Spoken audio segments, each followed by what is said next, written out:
powerful for my powerful for myself that I feel like repeating, because it's almost like I tell myself this.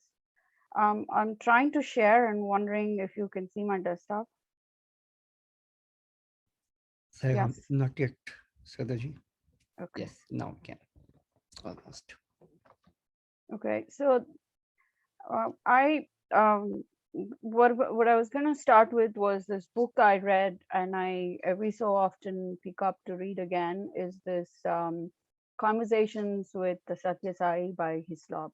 So for those who haven't read it, I seriously recommend. I think it needs to be one of our books on our next to our bedside table, and just take it up every so often and read one small chapters.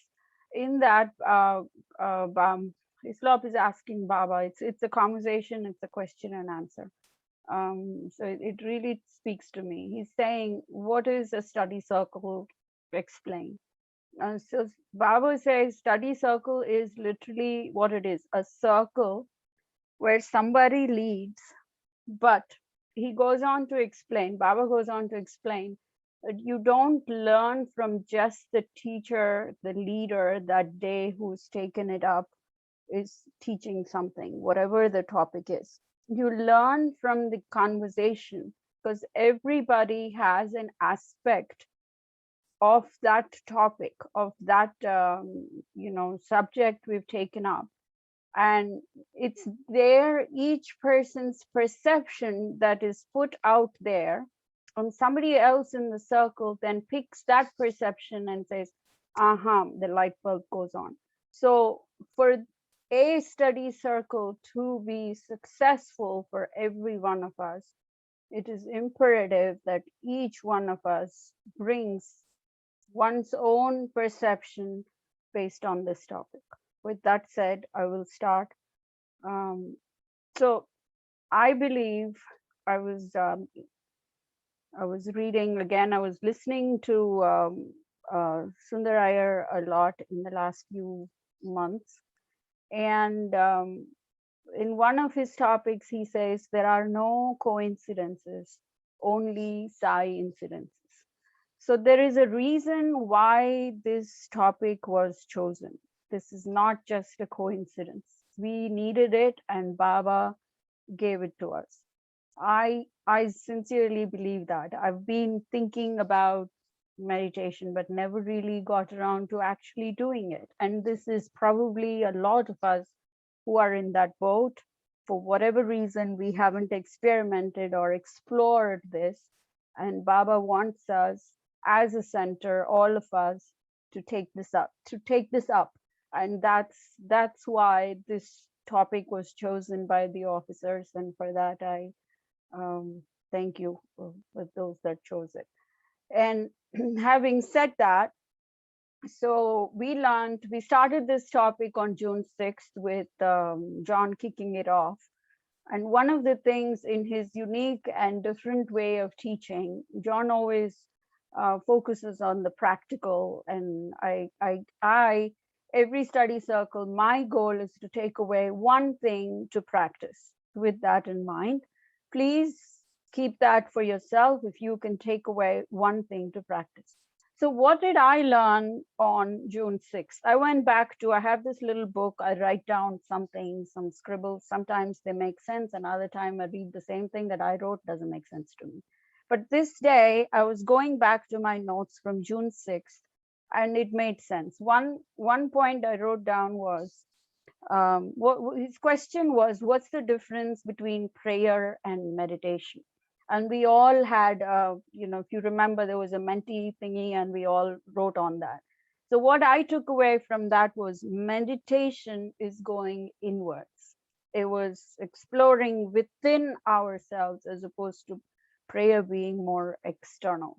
So this is what we need to do, the go inwards to calm our mind, as Krishnan's quote from Baba spoke, that Dipender just had up on the screen. So Baba talks about, the book is simply phenomenal. As always, the Vahinis, he peels the banana for us, and We need to read it. I read up to chapter 6. There are 11 chapters. They're very simple. They're barely 3 or 4 pages long, but they're very intense and they're very deep. If I read it, it's making sense at that moment, that paragraph, that sentence. It's like making me think and go deep. And then I change the thing. I go to the next one. It's evaporating. So it's one of those topics we need to explore again and again, read again and again, probably keep it right next to our bed, or um, in our book chapter, and just link it to ourselves and go back to it. That's what I'd like to do. So I said to myself, if I'm going to speak about meditation, when I signed up last Sunday, I'm going to do it. Then come back and say, can I do it? Is it like one of those, it's impossible to do, but I want to do, because as I said last Sunday, just do it. Stop questioning. It's like Baba has brought this book to us and made this our topic. And instead of saying why I cannot and how and all that, why don't I just do it? Stop thinking too much and just do it. So that was my motivation from last Sunday's Dipender's beautiful study circle, that everyone had so many questions being posed over there, and that's what I took away as a practical thing. And literally, again, there are no coincidences. Swagatika Linkuji, I hope you're there. I know you were not sure about being here today. She called me right after the study circle. We typically, Linkuji and I barely speak to each other, and she gave me a couple of pointers. I said to her, I would like to do it, and I'm really gonna do it. Some of you who know me, I go into it like, yeah, let me go do it, and then it's forgotten. So she gave me 2 pointers that I took away and I practiced. One was, don't even think 15 minutes, 5 minutes, 45 minutes. Just go sit. One day, maybe all you can do is 2 minutes. Another day, maybe you can do 20 minutes. And what did that do? Her, when she said that, gave me a sense of freedom. Like, I'm not sitting there like whatever. I'm just going to do it. Just do it. The second thing she told me was, Sarita ji, do it with an attitude of samarpan. Her words used was samarpan. And it was another light bulb that went off, and I said, yeah, offer it to Baba. It's not me. It's not my. That's the whole point. Just do that. And I did. And I did every day. I don't have much to share in experiences. I'm going to call Swagatika ji later in a minute to give her view upon those 2 points she made to me and some rules, regulations. Second, I'm going to call on Shanti Auntie and Pati Uncle, who've been in our center family that has been doing this meditation for so long, and like to hear their perspective.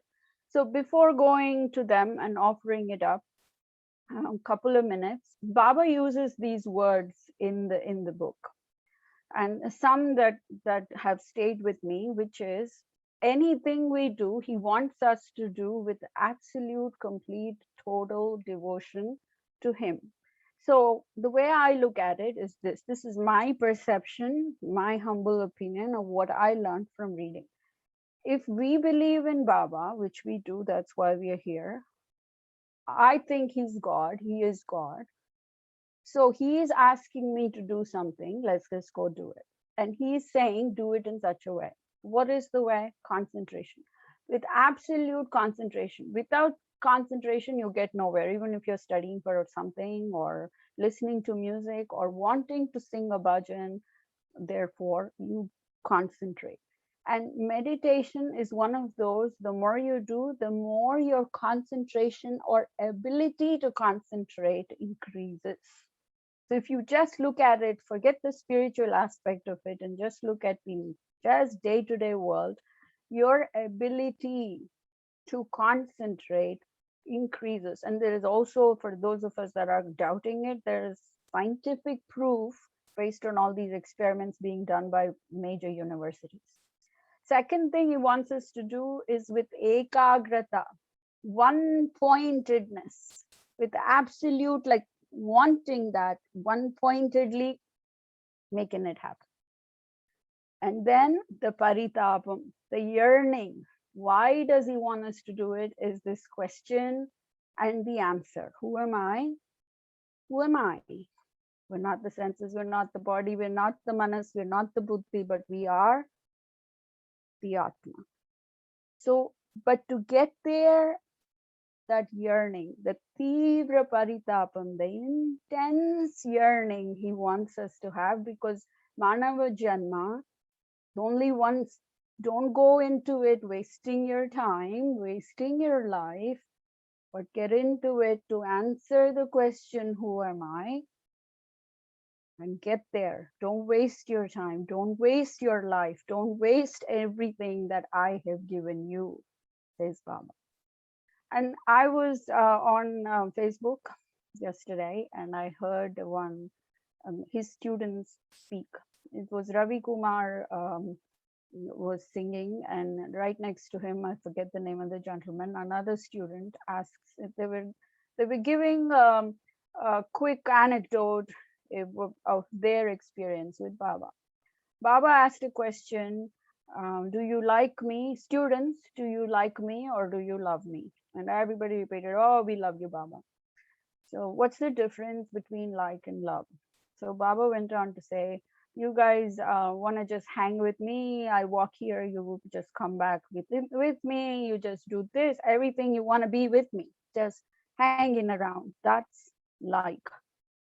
But if you do what I ask you to do, what I'm asking you to do, and if you follow everything that I ask you to do, follow as I am telling you, that is love. Most of you just like me, you don't love me.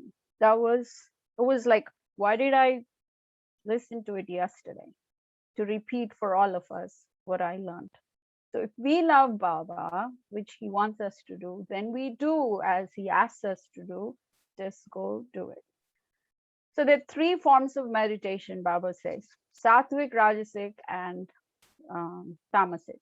Sattvic is what I just said, like Shanti, Yanti, Patyanko, Swagatika. They're just disciplined, structured, every single day, sit in the same place, in that corner of your home, at that same time to the best extent possible, in that same asana, whatever that is. He says the ultimate is Padmasana, but that doesn't matter. With on a pita, with like a little cushion or something between you and the ground, and follow all these rules to the extent without expecting anything, offering it to him and the universe. And that remember that karma yoga, without expecting, offer the fruits of your action to him. Only do it, and do it in a disciplined way. And it's all about experience. That's the sattvic. The rajasic is where you're counting. I'm going to do it 10 times a day, 5 times a month, 4 times in a year. And in exchange, I'm expecting this. And you're counting. Where is that experience? Why hasn't it come? Or when it comes, you're like, wow, it happened. Like I felt that. And focusing on that. And then there's the tamasic, he says, where man hits some major roadblock in life, and that's when he turns towards Baba. So what he also says is nobody is in that one format or the other. Everybody moves from one to the other. Sometimes we are in the tamasic and rajasic or sattvic state, but where he wants us to end and begin is be at that sattvic state. Do it every day. Do it every single the same point in time. Do it with a sense of offering, and do not expect the fruits of your action. The fruits of your action should be offered to him, and just do it, and the experience will come. Don't count like, why hasn't it happened, and why is it not there, and where is he? Just do it with intense, absolute, total faith. If you have it, you have it. That's why you're here. It'll happen. So what is this happen? Happen is that's just being. So mind has two, apparently mind has two qualities. One is it thinks non-stop, which we can't stop, right? The monkey mind, as we say. The other is just be. Because of our daily non-stop world that we're going in, we're not being. Meditation allows us to be aware, just be, and leads us to samadhi ultimately. So I'll stop here and call on Linkuji. Are you there? Could you, if you're there, otherwise she'll speak up next week. A couple of minutes on.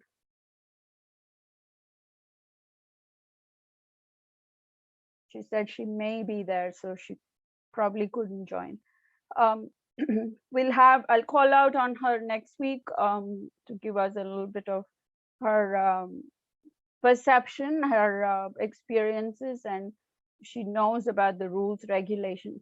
Now, why rules? Our mind immediately starts objecting when we say rules and regulations. So Baba actually addresses this in the book where he says, when you're a beginner, like me, I am a beginner, it's better to go with the structure and discipline. Just do by the rule, and every rule has a meaning. It's not just given to us like without meaning, just some kind of a rule put over there. The rule does have a meaning. If you want the meaning, the book explains it. But for us, instead of questioning all those meanings, of course, when we have time, we can go read up on it. With the rules, when we get there, how they say in 3 weeks you break a habit. Afterwards it becomes just habit. You can forget the rules and just be. Like the story I said last week about Ramakrishna Paramahamsa that came to my mind. I went and read up about it later. It is on just Google it, you'll find it.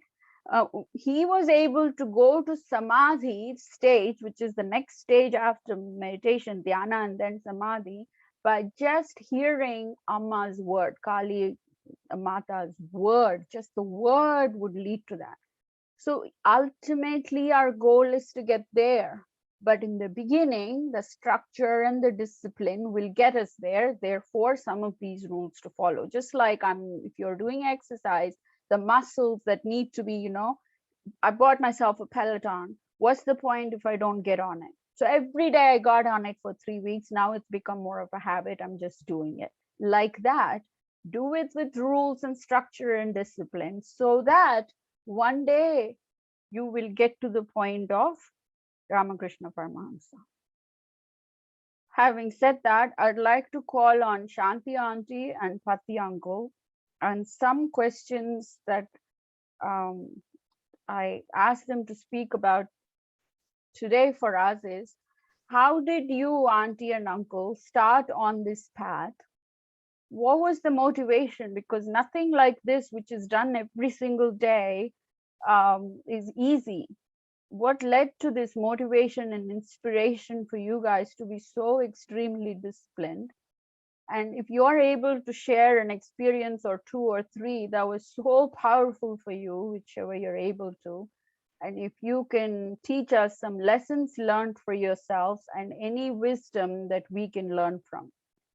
On to Auntie and Uncle.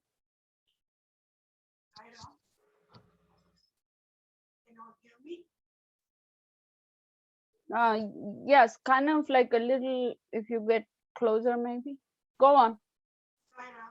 Yeah. How did you get started on this path?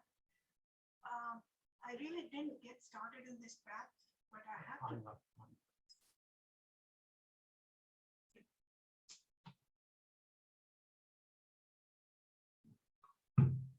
Sairam, I didn't get started on this path, but for a little thing about Ramakrishna Paramahamsa, if you've been to his ashram, you will see that is the first time when I went there.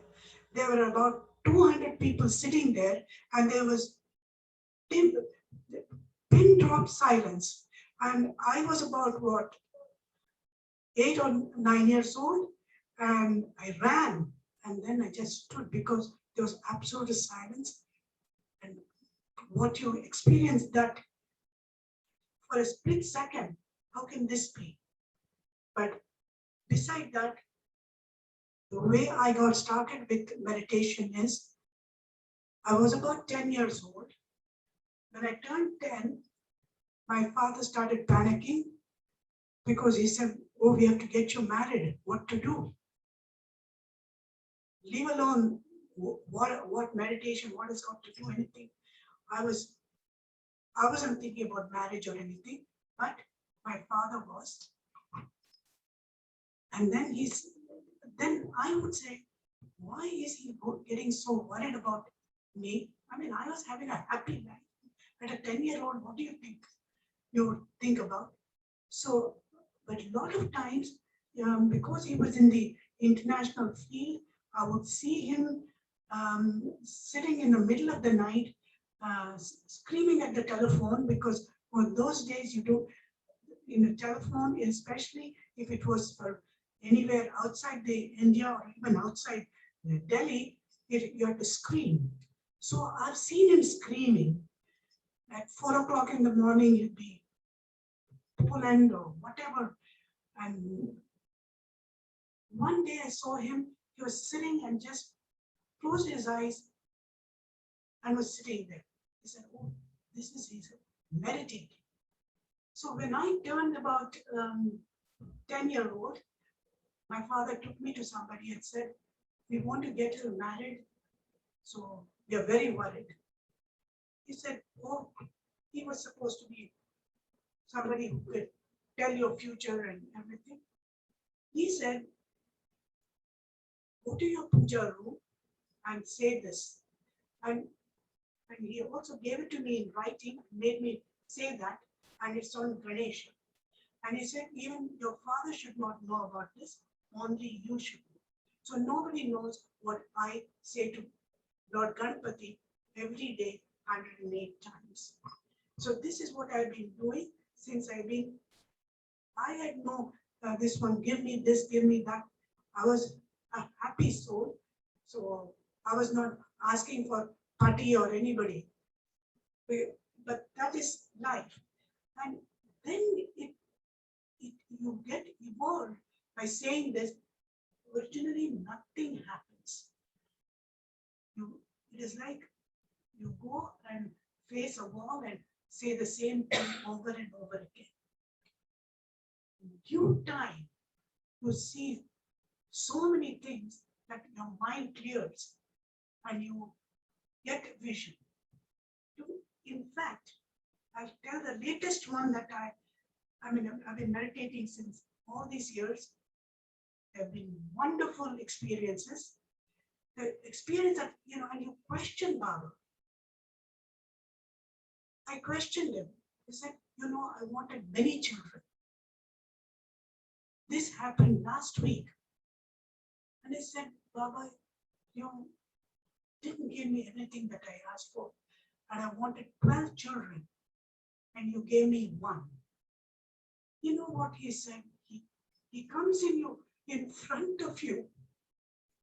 And then he says, he showed me one, that is Arun, and he showed me two of my grandchildren.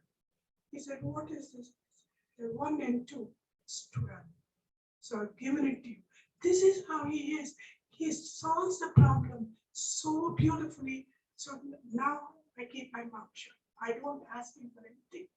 Whatever you give, I take, because he knows best. That is because you clear your mind. You're not begging. Oh, when we are in school, we even beg for candies. I have. You put your hand out.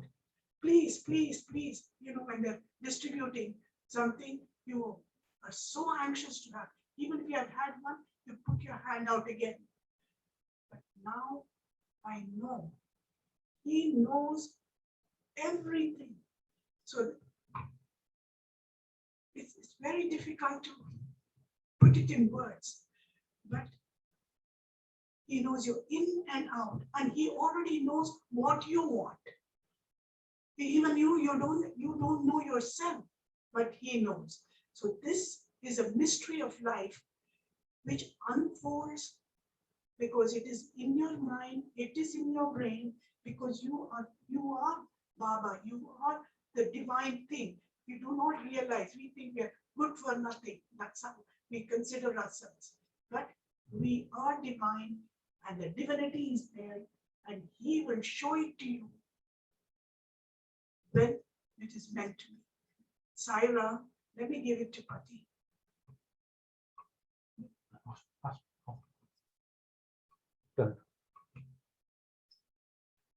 Sairam,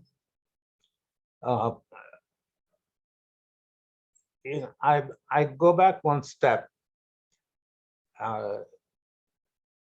from this dhyana and meditation and talk for 2 minutes on faith.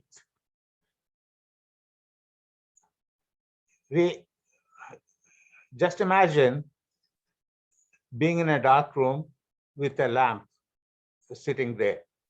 If you sit and wonder, why is there darkness? What should I do? What should I do? Nothing happens. But if you have faith in the idea that if you light that lamp, the darkness will disappear. If you have that faith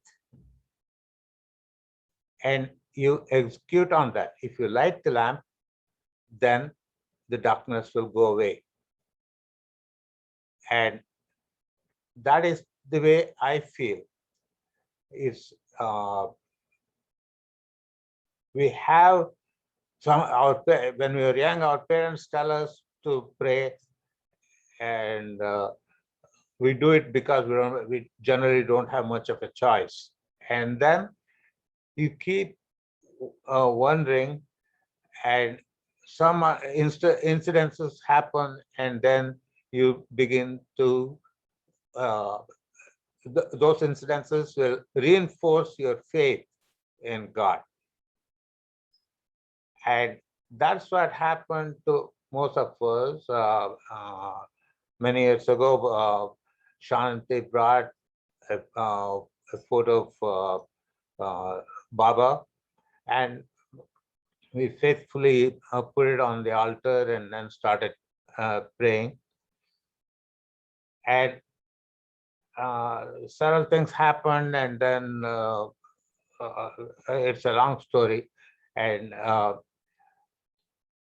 I'll give one incidence where which is significant in improving or reinforcing my faith. Back in 75, we had planned to go to India with our 2-year-old son. And when we went to the airport, at the ticket counter, the agent said, "Hey, this is a fake ticket. The date is for today, but the flight number is for tomorrow." It is, you can imagine what I was going through. It's difficult to get 6-8 weeks of vacation, and you manage to get it, and you end up in the airport, and the agent says this is fake ticket. Finally, he said, "Okay, don't worry, I'll put you on this one, and you'll have to be on the waiting list." I said, "Fine, as long as you accept it." And I asked him, "What is my number in the waiting list?" "Yeah, you are in 259 or something. What are the chances of getting on board?" He said, "No chance." Well, it was so depressing, and I didn't know what to do. I just sat down, and by that time I had learned Baba Stotra by heart. Every time I find totally lost and helpless, I sit down and recite the Stotra. I was saying that, and I just finished when they called my name. And I ran and asked him, "What is it? What do you want?" He said, "Okay, go on board." And all three of us were trying to run. He said, "No, no, the whole plane is empty. Go, don't worry." And we sat down, buckled up, to make sure that nobody will pull us out of the plane. And then I asked, what happened? My number was so far behind, and all of a sudden we got on board. He said the whole plane had been booked by a group from St. Louis and Chicago, and there is heavy thunderstorm. Their planes didn't take off, so the whole plane is empty. This, I had at least the presence of mind to say in my mind, thank you, Baba. That is, if that does not reinforce the faith we have in Baba, nothing else can do that. That is how important these incidences are. Like I was telling about the oil lamp, periodically we add oil to that. Otherwise, the lamp will fade away. These incidences, if we are cognizant, we will notice that how Baba has created the whole situation to reinforce our faith in him. I'll give one more incident. In 87, I had an opportunity to go to France and implement some process that I had developed in our field. And it was supposed to be a 1-week trip. I went there and started doing things. Things don't move as fast in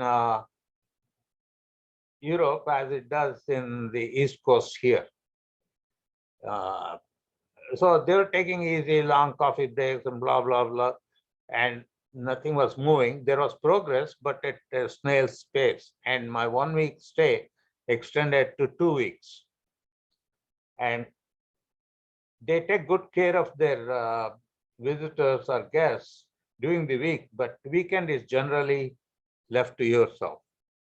In a strange place, I was a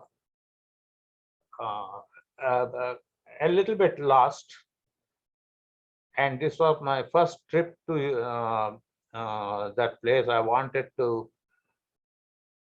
make a good impression on my boss and all that I accomplished something. And there itself, as soon as I went to the hotel, Baba gave me the assurance in the sense that I turned on the TV to become familiar with the language. And they were showing something. There was a newscast about something about prisons in USA. And they were interviewing a prison head of that prison, where the incidents of re-entry of inmates, inmates spend some time and go out and they do something bad again and come back in. That thing was very low. And they were interviewing this prison guard. And it was an English conversation, but after 2 lines, they would switch to French. But behind this guard's chair on the wall was Baba's photo. And I don't remember what he was talking about, but that gave me the assurance that Baba is with me. Like that, they showed 2 prisons in this country, one in California, one in Midwest somewhere. And in both places, the guard had Baba photo in the back. And I was really very happy about it. Anyway, coming back to this spending the weekend, I didn't know what to do. So that summer I had met a long lost cousin who was working in Geneva. The place in France I was working was Grenoble, about 2 hours away from Geneva, Switzerland. I called him up and he said, "Hey, come over." He's also a Sai devotee. And he said, "Hey, come over. This is a good time. There's Akhand Bhajan going on here." I said, "Oh, that is great." And since it was Akhand Bhajan, I was going to be up all night. I was going on Saturday, coming back on Sunday. I emptied my briefcase, put a change in my a briefcase and took the train and went to Geneva. When I went there, they checked everything, but when I was emptying the briefcase to put the clothes in, I had taken out the passport also. I went to Geneva and there was everything was there except my ticket and everything was there except my passport was not there. And there was nothing that I could say. And he said, okay, sit here. And there is a train, it was around 11 o'clock in the morning. He said, sit here and there's a train at 4 o'clock going back to Grenoble, France. Take that and go back. And he closed the door, turned off the lights, turned off the heat, and put a big padlock on the gate and went away. Nobody was there. And I was sitting again. I didn't know what to do. And I was complaining to Baba, saying, Baba, why did you do that? I came to attend this Akhand Bhajan, and now my whole plan is lost. What should I do? And I was reciting Stotra and all those things. And some guy walked in, pushed that gate with that big padlock. It opened. He came and asked me, why are you sitting here? He spoke in good English. And I told him, I explained the whole sob story I gave him. And he checked what identification you have. I had my driver's license. That's it, from Connecticut. He looked at it and said, where are you going? I'm going for this, for what do you want to do there in Geneva? I had the address, my cousin's address. He said, what do you want to do? I said, we are doing all-night prayer for world peace. I couldn't explain Akhand Bhajan in any other way. I said, he looked at it, looked at me, and I said, okay, go. Tomorrow when you come back, tell him that your name is in the book. And I came out, he came with me, and he got lost in the crowd on the street. And I took the taxi, went wherever I had to go, finished the bhajans. I was still thinking, how will I get back to France? How will I board the train and all those things? And anyway, next morning I came to the train station, very nervous. And the guy at the ticket counter looked at me and said, are you the one with the name in the book? I said, yes. Okay, go. He didn't even check my ticket. And I came back. If that is not Baba doing, when I told the people in Switzerland at the prayer that this is what happened, this is how I was able to come in, he said, oh, that was Baba who let you in. They were not surprised. And even to this day, when I think of that incidence and my hair stands on end, it is so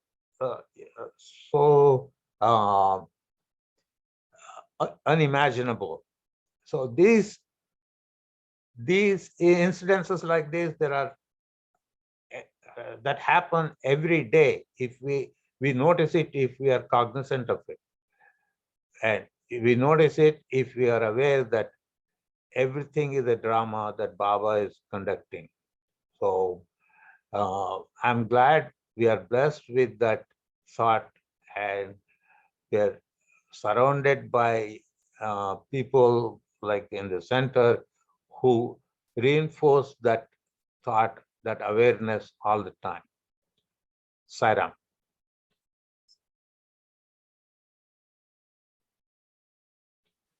Saram, Uncle and Auntie, thank you so much for sharing those. Dipender Bhai, we don't have time to go around the room. So if no one signed up next week, maybe we take that opportunity. Please. And I also, this is one slide I want to put up just so everybody can read for themselves. There's not much for me to say. These are Baba's words. But I can share this. And this one, Shiv, if you're on today, um, at some point, someday you ask this question, you always get confused between the Lord's will and our will. And that stayed with me. I too get confused. And there was this one paragraph in one chapter which was just so amazing, spoke to me yesterday, and I was thinking about you and put it up here. But more to come. There is a lot to discuss, and we have the entire summer to discuss this. Sairam, I'll close it for the closing prayers, but Sairam. Thank you, Sarita ji. And maybe you please continue next week, and I will request Swagatika also to join you so that you both can share your experience and thoughts on this topic. It's a beautiful thing. So thank you, Shanti Uncle and Shanti Auntie and Uncle, for sharing your experience. It was beautiful. Thank you again. So I'm going to close it now. O Lord, take my love and let it flow in fullness of devotion to thee. O Lord, take my hands and let them work incessantly for thee. O Lord, take my soul and let it be merged in one with thee. O Lord, take my mind and thoughts and let me be in tune with thee. O Lord, take my everything and let me be an instrument to work for thee. ओम तत्स श्री नारायण तु पुरुषोत्तम गुरु तु सिद्ध बुद्ध तु स्कंद विनायक सविता पावक तु सविता पावक तु ब्रह्म मज तु यहव शक्ति तु यीशु पिता प्रभु तु रुद्र विष्णु तु राम कृष्ण तु रहीम ताओ तु रहीम ताओ तु विश्वदेव गो विश्वरूप तु चिदानंद हरि तु अद्वितीय तु अकाल निर्भय आत्मलिंग शिव तु साई आत्मलिंग शिव तु स्वामी आत्मलिंग शिव तु ओम शांति शांति शांति ही। बोलो श्री सत्य साई बाबा जी की जय। Sai Ram, everyone. Have a wonderful weekend.